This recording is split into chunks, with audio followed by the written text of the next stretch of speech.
Hi, I'm Kathleen Carlson. This is Vocal Medicine, Transformation Through Sacred Sound. Today, I'd like to talk about something that I have been wondering about for quite a while, and that is why Krishna is always depicted with blue skin, dark blue skin or light blue skin, but always depicted with blue skin.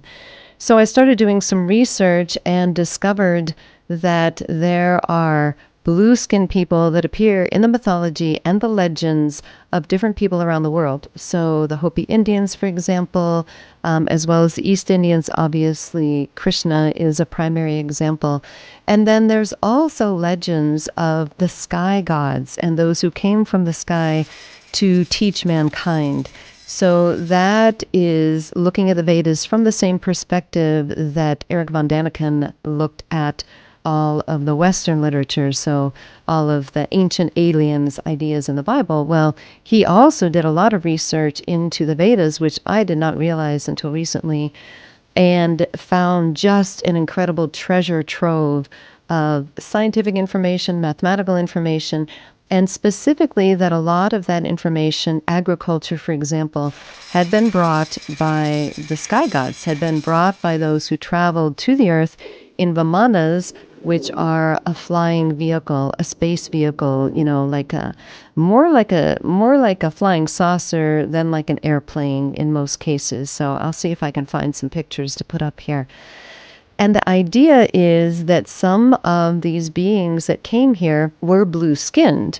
To some degree, they were blue-skinned, and why that would be. We have, as I don't know what you call us, regular humans, normal humans, the humans that we know, the humans that we are, we have hemoglobin that carries the gases through our system, and obviously that makes our blood red when it is full of oxygen. And I didn't realize that there are species on Earth that are not iron-based. So hemoglobin is iron-based, that they actually use other minerals, specifically copper, as a metallic ion to carry oxygen.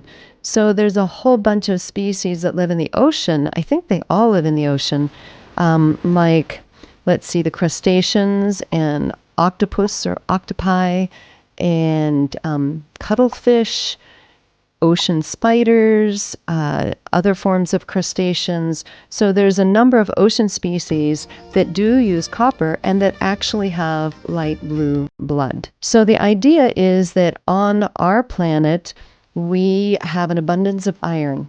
Aluminum is the most common metal, but then iron is the second most common metal. And when we ingest iron, we need to be continuously ingesting some form of iron, even though our body is really good at holding on to it. So our body holds on to about 90% of the iron, and we still need to be taking in iron. So hunter-gatherers, for example, would have been taking in iron through meat, through root vegetables, and through their basic diet. And they did not have a high grain-based diet. So grain has more copper than the things that the hunter-gatherers would have had. So there are what would you call them? Ethnobiologists, ethnoanthropologists, people who study culture and study the history and study all the legends and mythology of different peoples. And they say that it is possible that there may be other systems, there may be other planets where copper is much more common rather than iron. Our sun, for example, has a much higher level of copper as a metal than it does iron. So if planets were spun off from suns, they might end up with a lot of copper in their crust. So if there were people who came here, the sky gods, who came here to assist mankind, like the Sumerians talk about that, and brought mathematics and geometry and brought culture and all of that to this planet and mentored mankind, that they might have needed more copper in their diet, and they might have had blood that, even in the oxygenated state, was a blue rather than a red, and therefore they would have had a bluish hue. It sounds like a very crazy theory, like, Krishna was descended from aliens or was an alien. But I don't think it's totally far-fetched. The more I study and the more ancient ruins are discovered all over the world, and ancient texts and tablets, and people study all of these stories, a lot of what have been viewed as gods and goddesses are very human-like. They're not immortal in the sense that we think of someone living for eternity. they appear to be immortal because their lifespan might be much longer. But there's a lot of stories around the world of the gods battling each other, that they were mortal in the sense that they could be killed, for example, they could be injured. So they may have had a more refined form, they may have had greater longevity, but they may have been more like elder brothers and sisters than what we would look at as the ultimate deity. So that is one theory or hypothesis.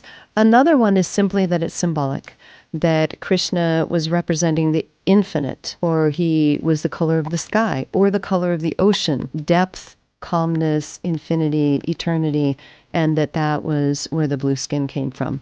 So for whatever reason, I got interested in it because a lot of the mantras and chants to Kṛṣṇa use the word Shyam, which is Shyam, or Shyam, and that is the word for blue or dark.